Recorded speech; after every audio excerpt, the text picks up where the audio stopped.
In the words of famed American poet LL Cool J, it's time for war. Let the words wash over you on this Monday at Roosters. It's time for the live show. Brad Robinson is here. Are those gold pants? They are. Oh, how Indeed. timely. Indeed. This is Bobby Carpenter. He's just got a suit on. Are there gold No, pants in here? No. you know what? I've only worn my gold pants, I think, once in my life. I don't know if I've even worn my first two pairs. Maybe my 02 pair. I feel like I wore. I don't know because I don't wear necklaces, so I never bought a chain for them. I just chained them onto my dog tag last year with that in conjunction, and then they lost. So well, I don't know. I was just gonna say, bring it next week. I'll bring you a chain, but don't do that. Yeah, didn't work. Yeah. So I feel like I maybe bought chains last year. I don't know. Maybe my mother-in-law got me one for Christmas. I'm not sure. But I'm not a big jewelry guy. I know, but I think he should bring them next week after we win. Nicole, and I'll bring a chain. Nicole it Cox was right the here. chain. You've got a necklace on. You can add some gold pants after the Buckeyes. It was a silver necklace with a gold pair of pants. I mean, it was arguably the most tacky thing in the world. I don't think that goes together. That's what happened. No, it was bad. And I don't know if I've ever Didn't worn Fit my give you guys 04. an actual bullet? Well, we've got those. I could wear the bullets. Okay. Bullet's good. I actually had to, the sad thing is I have a keychain one and I had to take it off my keychain because whenever I would fly, they would have arguments with me. And I'm like, there's a hole in it. Yeah. It's a threaded deal. It's a bullet. I'm like, it's really just a hollow piece of metal now. No, there's no. It's not ammunition. Yes. It's not live. It's just whatever. So yeah, I might have to wear the twos, my 02s and 4s are at my mom's house. And she has those. My kids, when I had my inheritance draft, we did a snake order draft for all of my possessions. You should try them. You just have two. It's already done? Well, I mean, I could die tomorrow. Anything just could happen. Seems early. I literally am like, what are you talking about? Okay. So I put out all of my things, like my national championship, my gold pants. I was like a couple nice watches. I've got some presidential cufflinks. There's like probably 12 things. It worked out good because there's 12 things. I have 4 kids. I found like 12 good. And I was like, all right, we're going to do, how do you guys want to do this? We can draw to see who gets to go first, or we could just do fantasy draft, snake order. Yeah. And we decided on snake order because Caleb was 4th. I go, but you get to go 4th and 5th, That's buddy. big time. You're like, that's where you want to be. The 4-5 and the 3-6 hole were pretty good because you're really getting a lot of what you want. A lot of value. This is amazing. Yeah, going from 1 to 8, you get the best, but then that 8 snake is a long way coming back. And I did have some restrictions, like you can only get 1 pair of gold pants. Like you can't take 2 of them. And the sad thing is, I have 3 pairs, and Schleiks has more than me. He somehow has 2 national championship rings now. I'm like, I need to figure out a way to get on staff and get a pair of gold pants so I can have a 4th, just so all of my kids can have some. I think that you are viewed as actually part of the staff already, so I think Ross can help make that happen. Well, I mean, sure, I try we'll work on it. Help with the guys. You were hanging out in the press box up there, running things on Saturdays. Oh, yeah. Well, I went down, give the guys hugs afterwards. Hugs, not drugs, after the game. So, it's fun. I just, I don't know. That's a long-winded way of saying welcome to the live show, that it is time for Ohio State in the game. The rivalry is Saturday at noon. And also, they played Rutgers on Saturday. 42-9 was a win for Ohio State to move to 11-0. It was senior day. It was festive. It was emotional. And the live show, by the way, is brought to you by Tansky Power Sports and Bryant Heating and Cooling Systems. Nicole, what did you make of that emotional afternoon? You seemed a little confused when you showed up about the performance from the Buckeyes. So you were crushing the film this morning. It was, you know what? It was great. It's because it wasn't. We just had a lot of moving parts. Let's put it that way. Yes. A lot of people in and out. Which I get set like, okay, these are our people. But I loved that. I loved that some of the younger guys were in there. And I also thought it was a little interesting, like Greg Schiano's demeanor. I thought like he was just standing in the tunnel, like getting ready to run out. And I just felt like he was like, oh, I really liked being here or something. And it was just, I don't know. I always find it interesting. Way better players than I do right now. The last time Rutgers. And he's so nice. He's so sweet. And I don't know. So 2 years ago, I believe, when Rutgers came, Greg Schiano, like 3 hours before the game, was just sitting in the south stands for like 45 minutes. Yeah. And I'm like, what is he doing? He wasn't talking to anybody. He didn't go down on the field with his team. It's like, makes my point. Makes me think that you're onto something. Like, I should have I'm never glad left. I brought it up. I wrote it down. I was like, I just noticed it like right before he ran out. It was just, I haven't seen that on any other coach's face. So because it's a great program to be at. So, sure is. I think Chip Kelly might have wished that he'd stayed. But well, maybe I think so. Analyst. Maybe he's coming back. Playoff analyst. There's an opportunity if he wants it. I think he'll probably take $18 million and go to the beach. Yeah, but do you think? Well, but here's the one thing. Just because he's not just a coach with Ryan, like they are a mentor. I mean, they've have a long history together. Not that he wouldn't want to take a week off or something, but Ryan's a pretty smart guy. I could see him making a call and be like, hey, Chip, why don't you come on back here for the final 6 weeks of this thing and see if we can put together a run. Yeah, I don't. We'll get you a pair of gold pants. I don't think it's off the table for him, but I would say the chances of Chip Kelly coming back for 6 weeks dramatically higher than full-time. Yeah, no, I'm talking about you just come on in here and just be a consultant. Tell me what you're seeing. I mean, you, Josh Boyer, not many people have like the resources that they would have to be able to help with Josh this. Boyer for Matt Patricia and Chip Kelly for Ryan Day. Yeah. Come back to the Ryan Day Reform School. He's inherited that title from Nick Saban. But I people talk like, I don't think that that's out of the realm. I mean, I don't know if he's on a flight coming here today, but he might want to go spend a week with Jill out in California. But save it for the playoff, Yeah, that's what I'm saying. I mean, he might even have some notes that he's sending over. Just they're wired differently. Those coaches, like he might be thinking about it. Didn't have the best performance in the game last year from a coaching perspective. Could be there. Could come back for it. Yeah, well, we'll get to that. What did you think about the challenge that Rutgers posed on Saturday, Brad? I mean, I have respect for Coach Yano, having played under him. It was an interesting game. Like it just felt off and slow at times. I thought Bo Jackson once again ran great. It was great seeing Caden Curry and Caleb Downs have senior days that you want to see guys have. I thought they were the highlights to me on the defensive side. And besides that, it was just just get through the week is what it seemed like. That's what the game looked like. I had a real spring game-ish feel. They're in the red and like the white kind of looked like a little spring gamey, and it was just the way I described it, just kind of clunky. Yeah. Like they covered the number. I've seen more exciting spring games. That's what I'm saying. But like they covered the number. There wasn't really any big plays. Everyone's just kind of sitting there like, all right, clock's ticking. Like let's get to the 000. And I was, sitting up there talking to Rob. Everybody's complaining, like, oh gosh, it's this. I'm like, it's 21-3. We just scored to go 21-3. I go, we're going to look up and it's going to be 35-3, and that'll be the final score. Now there was two other scores, but like they've covered an 11 of 12 games this year, and the only one was a backdoor covered by Purdue at the end. So you win by the amount you're supposed to. You look less than glamorous, I would say, especially on offense. You got Caden Curry making big plays. Sunday. It was great to see those guys on senior day. Caleb Downs with maybe the farewell on the sack to Buckeye Nation in the shoe. So it checked a lot of boxes. But for me, I always kind of wish that I would have had senior day on Michigan. But like looking back now, there's so much that goes into this week.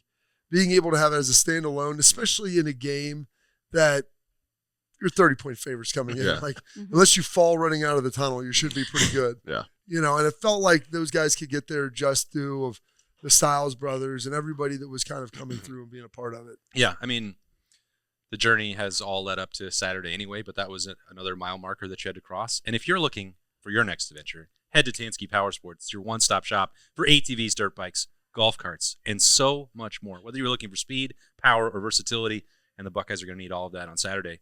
Tansky Power Sports has something for everyone. With the best brands and expert service, visit Tansky Power Sports today at 2491 West Dublin Granville Road, or browse their huge selection online at TanskyPowersports.com. Tansky Power Sports, where the adventure begins.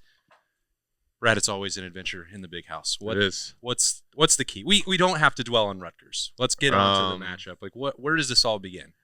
It all begins with Ohio State just playing Ohio State football. I think that's been part of the issue in the past. I don't foresee that being the issue this year. I mean, a little bit worried how the offense looked in terms of play calling this past weekend, but I kind of threw that out the window. It's like we didn't need to do anything. It's like day one yeah, so it was like I'm gonna go ahead and be the optimist this week. I was a little bit pessimistic at one point. I'm like, no, we're not gonna be that way. Come on, Brad. We'll let Birm hold that title. I guarantee you that we're going to get a healthy dose of pessimism there. But I'm like, hey, you know what? We're holding it back. We're seeing it. I also think it's actually a good thing that the Heisman hype has kind of died away. Like we don't have to worry about Julian getting his numbers because I think it's not going to happen in terms of what's left to play and where the numbers are. So I think you don't think so. I mean, I think it could happen, but now I don't think it's like on the forefront of everyone's mind like it was going into the past 2 weeks. Like, I'm not saying it can't happen, but like the past 2 weeks, every Buckeye fan was out there arguing for him, and now it's just like, okay, just go take care of business, win the game. Yeah, and I think if he wins the next 2 weeks, the numbers. I think he wins it. Yeah, he'll win the Heisman. But that I think your point is that you don't have to spend all this time like stat padding or comparing it to Mendoza right now, because they're gonna go head to head. If you win on Saturday, which is the most important thing. Absolutely. And you have two, I mean, Indiana's playing Purdue. And I looked through all the scenarios. And the sad thing, these are crazy scenarios. Not sad thing, but like really, if Ohio State loses to Michigan, like their pathway into the Big Ten championship with USC losing to Oregon is very, very slim. I mean, they could play Indiana if Indiana loses. But if they lose, I think the craziest one was a rematch. They play Michigan. But Purdue would have to beat Indiana in that scenario, which, I mean, stranger things have occurred, but I'm guessing that spread's probably around what it was for Ohio State. $1 billion. And Signetti will not hold anything back. Oh, no. So it's nice, like you said, Bradley, that's not like, oh, he's playing for the Heisman. If he wins both, like, I think going into the Big Ten championship, should all that play out, then that'll be the case. But what I think is nice about not playing great heading in is there's the ability to coach off of that, and there's ability to keep that edge. If you go out there and it's 63-0 and everything, as my dad calls it, you're crapping ice cream, like everything works, like Caden Curry, when you like the Jack Sawyer play, Caden Curry, crapping ice cream. I mean, you get a strip sack, the ball bounces right to you. He scored, they didn't give it to him. It's a terrible thing. I go, for senior day, it would have been his first touchdown, I think, in the shoe, last game of the season. Oh, it would have been such a tremendous play. But there's a way to kind of lean into the guys about getting better. They know that they've got more out there, and hopefully your receivers are getting healthy. And so I think kind of how it went down, you got the result that you wanted, maybe not in the way that you'd hope to get there. Bob, I know you would appreciate this, and I know Nicole will love it. I talked to Caden Curry on the Notebook after the game on Saturday. He's like, "You scored. You got that taken away. You were robbed." He's like, "I would have liked to have it, but it just means that something better is coming." God.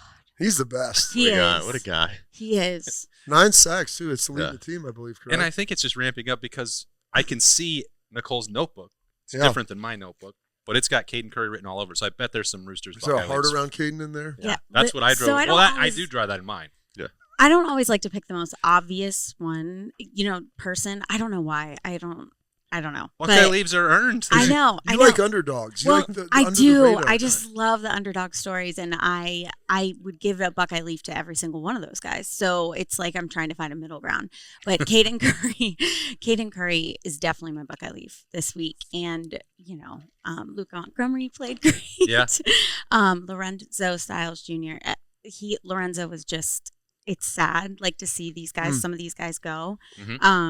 But it was, like you said, Bobby, I think with it being a Rutgers game for senior day, it was just perfect because the guys really could take it all in, and it wasn't, shadowed by anything. Yeah. So let's see. Brad's probably got some Joe McGuire love for pinning him down on the one. Great punt.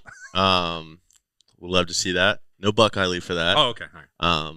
Bryce West, if he's down, I don't know. I don't know. We've had some. I'll let you do it. I'll step in. With the punt, it's like really good punt out of that. That's one punt. It's the fun part about being an Ohio State specialist is the action it's few and fleeting, which is a good thing. But I'm gonna go here, kind of an obvious pick offensively with Max Clare. I just thought like we've had the potential from all year. He's had a great year, but this was the moment of all right, just step up when you needed, and it was great. Brandon Innes as well. Great pitch and catch for that touchdown there from Julian. So it's like, but Max Clare did exactly what we brought Max Clare in to do, and I think that's really good going into next week for him to kind of have that, and then just him and Julian to build that up as well. So I'm gonna go Max Clare with my Buckeye leaf. Seems like he's definitely more than capable of producing at the same rate that he did at Purdue when he doesn't have to contend with JJ or Carnell for targets. And that's how I was gonna give it to him as well. Just. You're like, it's glad that he finally made some plays. I'm like, well, they weren't throwing him the ball as much because we have other guys. That's what he did every week last year at Purdue. But he would do that losing, 35-10. Like that was feels a bit better this way. Yeah, you had 8 catches for 105 yards in the one touchdown we had. But you know what? We're bad. So he finally got to be the feature piece, and it was awesome to see that. I'm going to go with James Peoples again. You know, like another guy that came out. Obviously, Bo Jackson had a great day. Isaiah West, like all the running backs had kind of their big hits. They all had kind of an explosive game, which was fun. But James Peoples, you know, ripping that 49-yarder, it was awesome to see. Obviously got involved in the pass game again, which is what he does usually as well. But he's it's great to see him have some momentum these last couple weeks where, you know, for a long time he was kind of under the radar and they throw him in, give him the ball a little bit here and there out in space. But now it looks like he's starting to feel the run a little bit. And maybe it's reps, maybe it's confidence, whatever it is. But I know this, like it's better to have more guys running well at the end of the season than not. And those guys get nicked up. You know, who knows what type of game any of it could be. And so for a guy at the beginning of the year who was supposed to be the dude, maybe the first 10 didn't go the way he wanted. The last 2, he's really had some highlight moments. Yeah, no, I think all these guys are building, especially for that rushing attack at the time that you need it most. I think there's some stat, Bob. It's just floating out there about how you have to be able to run the ball with success in the game. Yeah. So, I think that's been mentioned once or twice before. We'll see if that happens on Saturday. I was really impressed with Bryce West coming off the bench to play in the nickel role. You saw Rutgers immediately try and test him after Lorenzo. Well, can I go one more? Yeah, absolutely you can. They robbed him of his interception. They did. And I talked to some people that are like, you know, they felt like Rutgers threw a lot of deep balls. And they're like, they either try to get PIs or catch it. I mean, they just throw it up there. Mainly PIs. Mainly PIs. Although their quarterback had thrown for, you know, he thrown for 2,700 yards. But IGB made a great play, great interception, goes and gives the ball to his family. And then who was knocks over Redcoats. Knocks over out of my way. I mean, just excited. Like, and he made a big play. And when you're an East Coast guy like that and a Jersey guy, not that Rutgers is the great team of all, but like there is something to making a big play against that team in your final home game here, senior day. And they took it from him. They took it away. Gosh, so he gets another Buckeye leaf for that too. Sorry. That's why we do this show, so we can just award them the things they were robbed of. No Buckeye leaves for the officials on Saturday. No. Just absolutely terrible. And, you know, if they want to buck this trend of not calling holding on Ohio State opponents, like just do it in a game that doesn't matter, like Rutgers. Kenyatta Jackson is being held by 2 people at once on Saturday. I know they won't call him on Saturday in the big house, but come on, it's just ridiculous what those guys are having to deal with and play through. But as I mentioned, Bryce West, and you talked about Lorenzo Styles Jr. for senior day for him. You don't want to have to deal with a re-aggravation of a shoulder injury and come out early from your last game in the horseshoe. But that opened up an opportunity for Bryce West. Rutgers threw on him right away. Good coverage there. Chipped in a couple tackles down to the punt. Brad down there at the 1-yard line. So, you know, Ohio State's going to have to play depth at some point. They had to play depth on Saturday against Rutgers, and we had seen other configurations, Bob, of the nickel with Jermaine going inside and Devin Sanchez playing corner. It's really the first time that they left Jermaine out there. Bryce West stepped up and played well in nickel, and it gives you more flexibility and depth and versatility as you head into this stretch. Oh, yeah, and that's a big piece of it. And Bryce is a guy that, you know, they like. He's starting to earn their trust. Incredibly fast. Yeah. Really athletic. You would love him, Nicole. He smiles a lot. Really do love that. Really happy young guy, and like very responsible, respectful. And, you know, and everybody's got their own battles. You know, he's battling, you know, trying to keep his weight in check. He's a fast guy, but I'm like, dude, everybody's different. I go, you and Aaron Scott can eat together. He can have the last 4 bites of your meal every time because he needs the pounds that you need to keep off. So then you guys can be a great team. Yeah. And it's awesome to see him, you know, Glenville guy, him and Arvell, you know, stepping up and to see him starting to grow into this role. Like I really like Bryce, and he's the guy that I'm pulling for. Are you saying you're not going to let Bryce West come in here on Appetizer Threes Day? No, he can come in once. He just can't come in here every day. Like that's the problem. Like you can come in here every day, get the marinated grilled fingers. Of course, but I don't know if Bryce is going to do that. I don't know if we're quite on that discipline level yet, Nicole. Get it. If you put him in there, he's just going to get what he wants, you know, and really probably get more than he needs too. So that is listen. Tough. I'll eat Roosters every day, but you said there's something here for all the time for everybody, and it's beautiful. But what's going to be here on Appetizer? Well, these are my favorite. The Roosters onion feathers. They're the Roosters feathers. The onion petals. They're delicious, golden brown. Threes days. They're the featured appetizer, so they're $3 all Tuesday long. I mean, you can go get a couple of these now, save them up. You know, got that. Get them out there for the appetizer for Thanksgiving, cruising around. How does that sound? Got that horseradish sauce that goes by many names. It does. Yes, many names. Well, you can get it as spicy as you want. It's feather sauce technically now. What? Yeah. On the copy, it's always changing. Always. We can just make it whatever we want. Oh, okay. Well, that's good. Are you nervous for Saturday, Nicole? I'm not. No. I am not at all. I feel the team's mindset is in such a good place. I think that is what's so neat about this team and Coach Day is they took everything they learned from the experience last year. And it was one of those situations where they wanted it more than any person in the entire world, and we didn't get it. And it was kind of, I remember I said right after, I was like, this is weird, because usually when you work so hard and you care so much and you want it so badly, it happens and you work for it. Well, they just want us to win the national championship instead. So we were totally fine with that. That's the beauty of sports, though. I tell you guys, it's not fair. You can do everything right and work your butt off, and it just doesn't work out. And that is like the cruel lesson that it teaches you, like to surrender the process and just keep working. And then I think that's part of it too, the mental part of it. I think when things don't go the right way is because you're mentally you might be doing the physical work and everything, but you just mentally, they put a lot of pressure on themselves last year. And I think that this entire year, they've just been focusing on one game at a time, nothing fancy, nothing, just go out there, play like we're supposed to, focus on that game, and that's it. They've done that the entire season. So I think it's going to be the same for Michigan. Yeah, it may seem like a small thing, but the way this whole week has been structured is to treat it like every other game. Like even a typical Tuesday press conference for Ryan Day, they're going to have Wednesday availability. That's just press, and press conferences. You can say that doesn't matter, but it's the way that Ohio State is treating the process the same this week. They've not done that. This is the first year that I've been covering the team that the schedule has been readjusted that way. They're not doing, Brad, the band coming in this week.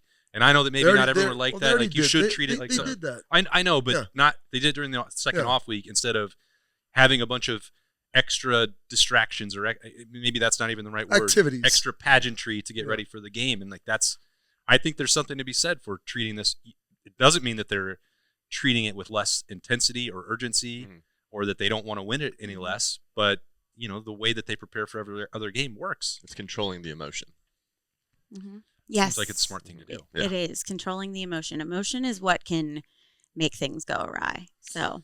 Well, there's still going to be emotion, and there's still going to be fights on Saturday. At least I hope Absolutely. so. That's all the fun of it. I would bet right now that Philip Daniels gets a little chippy at the end of that game on Saturday. But when we get to that point, Nicole, and by the way, Saturday at your local participating Roosters, you can get in at 10 a.m. to prepare for the game. Yes, we're opening early. That way for carryouts or just to come in here early so you're here when the game starts and to get your tailgate food down there. So that will be available to you on Saturday. By the end of the game, though, what do you have written down? What is our score prediction? Oh. Guys, I'm really proud of this team. So and I know it's a big week, but I'm going to put 28-20. 28-20. Okay. Season high in points allowed. Yeah. But, you know okay, what? Don't let him I question think I want to. Lack of faith in Maddie P. I'm going to change it. It's your score prediction, Nicole. Not I'm mine. doing 28-14. 14. Okay. Yep. 2 touchdowns. That's the circled one, so you know it's good. Well, she's going to be so. Oh, I really kind of want to go down to 28-7, but I'm not going to. I'm not going to. She's going to be so mad at me if it's 28-20 next week. I'm talked not. you out of it. You'll take it. But I don't know win. why I picked that. I always just look up what they're kind of thinking. But you're right. We've held them. We don't let people score on us. So they've given up 75 points in 11 games. Yeah, I mean, bonkers what's happening. Exactly. So I'm definitely going with 28-14. All right. Anything else that we need to know for this week ahead? No, it's just going to be great. Okay. You guys, we have the best team in the country, and it's going to be a great game. All right. Well, we're going to break down the game so much more after we take a quick break. We're going to have Birm in here as we roll along on the live show getting ready for the game. It is brought to you by Tansky Power Sports, Bryant Heating and Cooling Systems, and, of course, Roosters. It's a fun, casual joint. Hey, Buckeye fans. As the official wing sponsor of Ohio State Athletics, Roosters is kicking off an incredible giveaway you won't want to miss. This football season, we're giving away 12 ultimate Buckeye experiences. 3 drawings, 12 winners with prizes including tickets, sideline passes, and 3 trips to a Buckeye first-round postseason game. Go to roosterswings.com to register and see all the details. 3 drawings, 12 amazing prizes. Register today and every day. Roosters, a fun, casual joint. Precision engineering, rigorous attention to detail, A Bryant Evolution heating system is so well designed, it's as much of a joy to install as it is to use. Good to go. Bryant, whatever it takes. To make sure you and your home stay comfortable, contact Ohio Heating at ohheating.com. Welcome back into the live show. Birm is here, and Brad wanted to know if you were going to be optimistic or pessimistic right now. So let's get the vibe check out of the way. Regarding what? The game. It's Saturday. I'm going to be realistic. Oh, that's not an option. Which Please is to say that this is it's a game. You guys know. I mean, anything can happen in this game. Can I also have a pair of your gold pants? The fifth child. You're not related. You were out of the. You didn't get Not one of my You got kids. run out of the You will. didn't get a slot in the draft. I'm I sorry. know, I Brad. just really want. If I get a fifth pair, then Thanks, maybe that'd be great. I five. would really appreciate that. No, I mean, it's Ohio State, Michigan. Am I nervous? Of course I'm nervous. Am I anxious? Of course I'm anxious. Do I feel like my stomach's going to tear itself out of my body and then eat itself? Yes. It's only Monday. It's Ohio State, Michigan. I hate Because you live in Michigan. those. I hate them. Yeah. I hate them. I hate them more than you guys do. More. I promise. Promise. It ruined my whole life when I was a kid. It ruined my whole life. Jeez. I mean, You're still here? yeah. Like, That's the way you are. but look how I am now. It's because of those years. It's because of John Cooper and those years in the 90s. They ruined everything for me. Hate them. I think people know that Birm and I spend a fair amount of time together. I would say the worst hour of my year is driving to the big house on Saturday of the game, or the hour from my house to the horseshoe on Saturday of the game. You are such a bundle of nerves for this one. Yeah, I would have thought at some It's point not it would. fun. It's not fun for me. This is like I Do you love feel this. better after the game or just relief if they win? Like, If they win, it is an exhale that I don't really usually have. But also, it's been quite a while since we've had that exhale, so it does start to weigh a little. there was heavier. a movie with Whitney Houston called "Waiting to Exhale." Yeah. So how long? I mean, it's been patiently waiting. It's been a long time. So, what's the problem, right? Like, how do we attack this week from our perspective, from the I don't team know if there's perspective? anything you can do. What do we do? How do we get ready for this, I Bob? think you do the same thing you've been doing the whole time. What do you Like, think about that? Because this is where obviously Tress was very, very like Michigan centric, Michigan He focused. was, but we Urban didn't, was, and Ryan is saying we're going to do what we do, and we know we're playing that team. We know it's going to I think he's trying to thread a needle here that if things go poorly on Saturday, that people will look back and be like, how dare he not try to turn so how does he win in this scenario other than winning the game? Yeah, that's the only way. You know? But you've also seen the way all three of those coaches handled it. Yeah. They didn't have to. All Oh, do the believe same. me, the first day I walked in there in 2012, it was a jarring experience. And then I was like, wait, is this song never going to stop? Is it just Yeah. the whole day as loud as possible? Never stops. That was when I was like, I'm going to definitely bring some AirPods in. Because as much as I enjoy LL Cool J, it's time for, and then I went full circle. And probably by 14 or 15, 16, I just was like, great, I'm going to sing along to it the whole time. I know all the words now. I listen to it 1 week a year, and I know all the words. Are there other words other than just "It's time for war"? Well, there's the verses and everything. Like, it's a whole song. How quickly he's forgotten. Yeah. The beautiful, it said I was hated. eloquent poetry. It's- I could get into all, like, It's on the tip of the tongue. as soon as it starts singing, they're like, oh. Brad probably's got them all. It's- I've blocked it out Okay. for now. But it's there. But, like, the thing is, Tress, we never did any of that. Like, there was no putting up banners all over the place and, like, Michigan jerseys on the ground to stomp on. I mean, the biggest thing is we would do the band stuff. But I always tell people, this was pre-Thanksgiving. Yeah. So you also didn't, like, lose the day. the day of Thursday and, like, around there because it wasn't the time. So anybody, when former players get mad, well, they don't do senior hit anymore. Then I go, yeah, because you want to do senior hit on Thanksgiving when everybody just wants to get out of there? That's not really fair to the seniors either. Yeah. I go, I remember our senior day.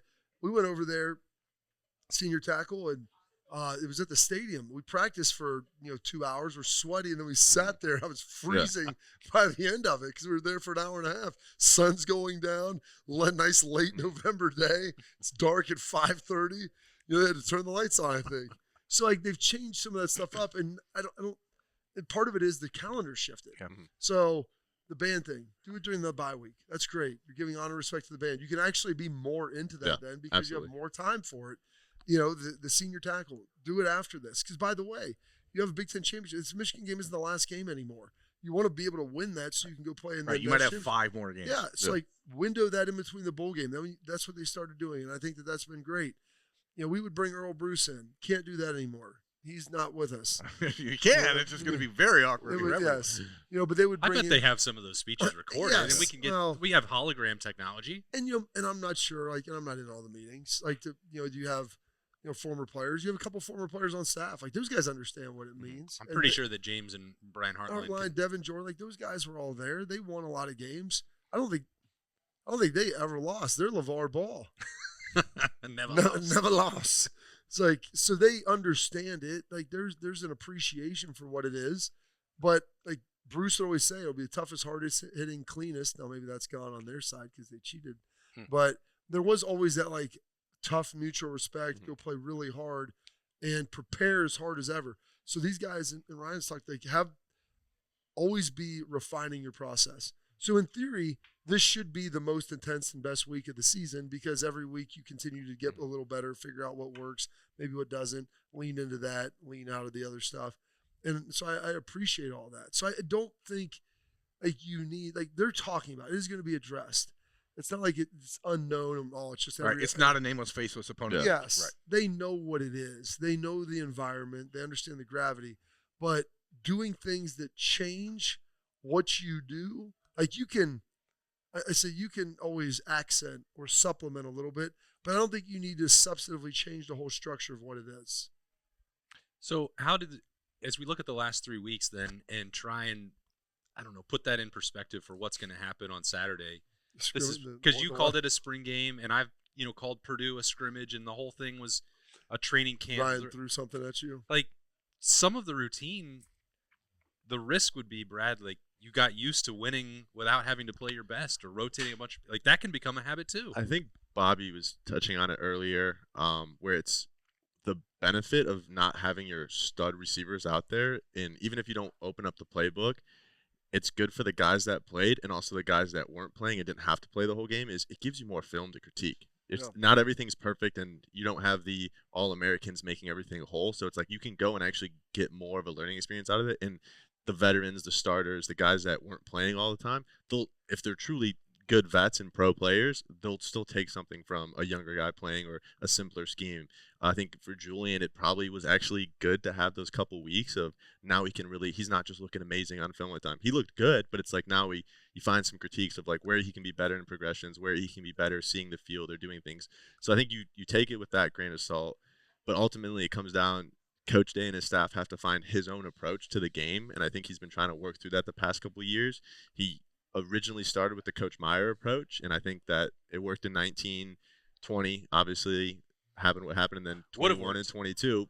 A lot of different factors there, but I think he's finding his own approach and each year he seems to be coming more into his own as a coach, even more than I think this past offseason. So I think I have a lot of faith in him and what he's doing to approach the game this year based on what he's learned in the past 12 months. The best thing ever is, I don't know if you saw the interview with Jenny Taff after the game. The All-American girl? Yeah, the All-American girl out there, and she's, whatever.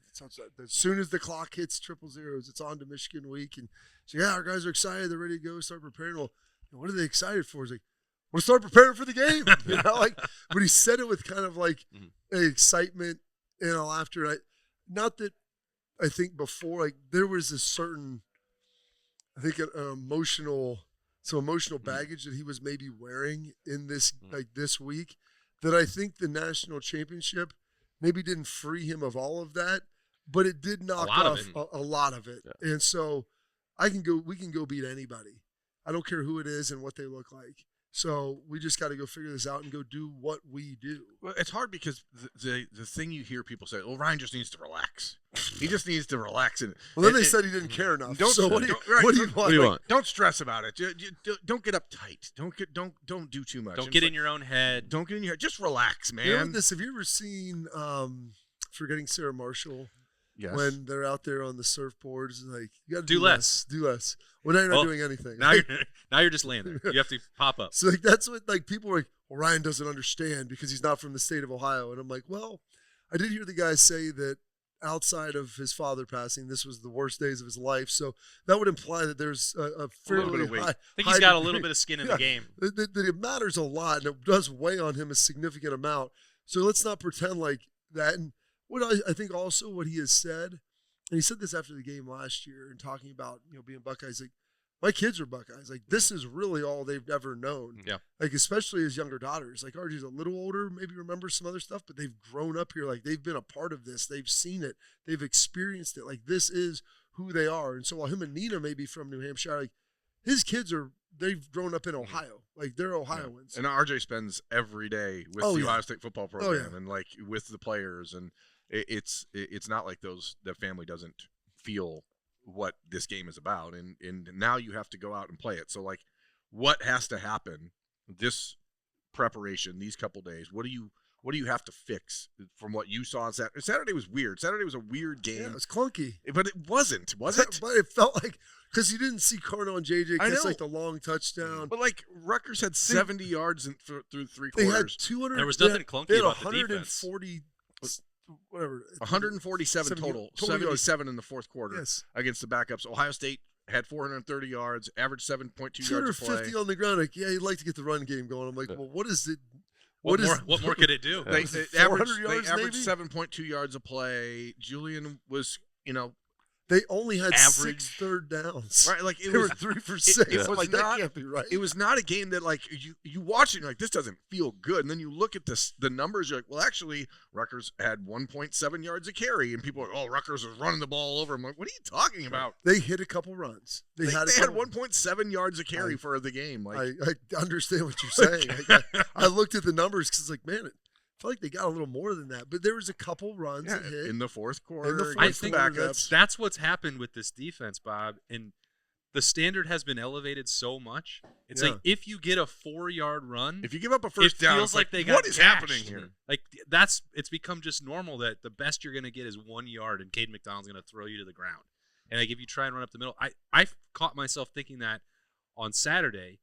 It's like, oh boy, did you see that hole on the right side that Rutgers just opened up, and like they ran for 3 yards. It's funny because my where I sit with my friend, it's all the way down on the south end. So if it's on the north side, it's tough. He's like, oh gosh, that run, we're really hitting it. I'm like, I got it's 2nd and 7, 2 yards. Like it looked like a lot more, but it was only 2 yards. They have changed our entire standard for success of this defense, which is crazy. Which is also why I think, Birm, when you talk about what needs to happen on Saturday, if Ohio State, the Silver Bullets want to be tested, and I think they will be tested. We know what Michigan will try and do running the football. We know that Bryce Underwood and the RPO game are going to be a little bit different than what Ohio State has faced for quite some time. But I don't think that Matt Patricia is not going to have answers for that. I don't think that it's got a couple great ones in Sonny. When you have Sonny and Arvell and Caleb, you're going to be able to defend all of that stuff. And I think that's a bigger problem for Michigan than it is uncertainty for Ohio State. Like the consistent approach of this defense and the success of it is unlike anything I've ever seen. Now, do they have to validate it in the game? Of course, but I sure would be surprised if they didn't. Got a lot of guys out there that have experienced a lot of it before, and I think also the experience of them winning the national championship last year, knowing what it was like being up against it, kind of maybe the freeing of a little bit of this, because those guys, the players wear it the same as the coaches. Yeah. I mean, it's wild to think that there was a class that went out of here in 4 years and didn't beat Michigan. And by the way, they also have a national championship in their pocket. So like it's crazy. And so I think these guys understand, like, that especially the guys from Ohio. And you get Arvell Reese, you get Sonny Styles. Like some of these guys that have been here, they understand it. Jermaine Matthews. Like there's a lot that goes into it on that defensive side of the ball. And for Michigan to win this game, like they've got to be able to run. That's what last year just got a little leaky. Like regardless of what the offense did. It got leaky in the fourth quarter when you needed to get a stop. You needed to get a stop. And believe me, Jack Sawyer made it. Like they made some great plays, but when you need to get a stop, and that's what happened the year prior in 23. That's what led to them getting a couple first downs, then kicking a field goal, which changed the dynamic of everything. So, that's all part of it. And I feel like this defense here, Matt Patricia being new, and maybe his relationship with the guys, I guarantee you they're talking about it. And then also like with Josh Boyer coming in, who like people kind of discount his ability to scout and understand what's going on is huge. The trust he has with Matt Patricia and like back and forth, but also like he's a guy from Heath. Like he gets it, he understands it, And he's like, this game is important. It matters. I'm from here. I know. I get how much it is. He's like, but just go win. Like, he's like, what are we doing? Like, just go out there and play. Like, there's a couple things that they could have done last year that would have changed the things on defense. Like, make 2 field goals? Well, not make 2 field goals, but he's like, defensively, that would have stopped some of the rushes. He's like, we're going to do that. I mean, it really just came down to one play where Jack had the guy in the backfield and slides off. So you go into this. I think there's like a very good chance this is a 3 linebacker game most of the day. And so how Michigan is able to attack on the RPO game, I think this is like a huge game for both tight ends, like Ohio State's tight ends, and for Marlon Klein and Michigan. I think that will be a deciding factor in this game. But like, there's so many things where you look at it. Last year we talked about it all week. Ohio State was 23-point favorite or whatever. All week long, though, I'm like, there's a very clear path for Michigan to win this game if Ohio State plays narrow but clear. Right. It was not going to be easy, but like it required Ohio State to do exactly what Michigan wanted, and they did. So how does that not happen this year? Because now, especially with the questions about Carnell and Jeremiah and whether or not they're going to go or how this is going to happen, I would anticipate one of them will go for sure. I think both will probably play. If it doesn't. And Ohio State has to get into a 3-and-out, run game, pass to the tight end, like 10-7 type game because maybe it's snowing, maybe whatever else is going on. A little snow, but I think the weather's going to be nice. It's going to be 30 degrees and snowing. That's fine. That's not nice. It's better than last Tuesday night when I was at practice. It was 40 degrees with pouring down 50-mile wind, pouring down rain. Okay, I accept your point. That is worse. So I'll go. I think Matt Patricia is the perfect coach to have for this game.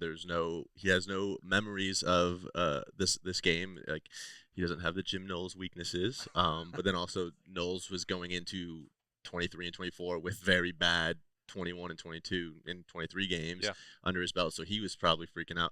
I also think just the way Coach Patricia approaches coaching, his relationship with the players, he's very also just calm and calculated. And I think that's what you need from this position. And also, he has a little bit of angst with the people of the state of Michigan. So I think he's going to know that and feel that. So he hasn't. He has mentioned that several times. I think that's going to be great. And he's someone I would trust to use like that because he just seems so calculated and he's a very intelligent coach, and that's what you like to see. And I mean, Bryce Underwood, I think they're going to just try to run him at us the entire time. And we have the linebackers, like where a running quarterback doesn't worry me. Oh, that's the linebackers we second have. Level. Yeah, it's when you start talking about Peyton Pierce being a dude, it helps a lot. Yeah, because now it's not trying to find somebody. All those guys are experienced. He played a lot. Caleb, like the 4 second level guys, their ability to tackle, close distance and space is huge. And there is something else, like with Matt Patricia, you see the relationships. You saw, you're down the field, Birm. Him giving those guys hugs. He's a hugger. The field. Yeah, I mean, that's what he is. Like, and when you have a relationship with your coach, and this is the thing that, like, with Jim Knowles, and it's everybody, it's their personality. But I always like playing for emotional guys because I was an emotional guy. And there's something to it when your coach. You were? Yeah. Am, I don't know. Better now than was. The pendulum is at least tightened a little bit. But let's talk about it, Bob. Yeah, it's I don't talk about how he's tightened. But let's talk about oh no, B-Rad with the good job. It was there. Good job out of you. But I appreciate it because that gets me back on track here. But when your coach comes to you and is like, we need one this strike, we need one. And for him to go to like Arvell or Sonny, like Caden, like this is when we need it. You got to go make a play, and and you have that connection to them because you know it matters. It matters for them. It matters for you, and like you're all in it together. So like that connectivity, I think, does provide a lot of strength in this situation. And somebody asked me over the weekend, it's like, I don't know, the last few games just hasn't felt like Arvell's been making the impact because they've been pulling him out of the game. And I was like, just wait. Like they didn't. It's the same thing with Jeremiah and Carnell. It's a different scenario entirely in terms of injuries, but it's like. But like you don't have to go fully activated alien to win the last 3 games. You get beat up playing linebacker. Like there's everybody's battling stuff, and so it's like, all right, does he need to be in there? No, let's still out there on punt return duties. He's still on punt. But let's get Riley Pettijohn. Let's get Peyton, and like Peyton, you go run the defense now, and like does a great job with it all. And so that's been a huge asset to it. He'll be listen. He's a Cleveland, Ohio kid. Like it's interesting. I mean, they get it all. Like so many of those guys have come down here and had that success. Like believe me, he understands it. I think everyone will be upset if I don't have you follow up. You said you expect, and I've said it multiple times, but people don't want to. They don't want to believe me. That's fine. That Jeremiah, I fully believe he will play. Yeah. I am not going to make a prediction one way or another over Carnell because of the nature of that injury, and it's unpredictable. Yeah. I'd be stunned if they didn't have one out of the two, and I think there's a very good chance they could have both. I would echo that. I mean, Jeremiah is a tough dude, and like the nature of his stuff, I think is something like, hey, there was no need for him to play last week. Get better. Let's not have this thing now, because it's not just this game. If you win that game, then you've got to go play Indiana, and then you've got like 2 weeks, and then it's going to be like throttles down and go again. So this isn't, hey, just one game and then you can take a month off, which is what we used to have. So yeah, you could battle through some things, but I would say, without knowing for sure, I would sense that Jeremiah would play, and I think that if Carnell, like if there's no setbacks or things don't make a crazy turn, I think he wants to go. Like this, Carnell Tate. I had all these people messaging me about, he's out, his agent's saying whatever. Like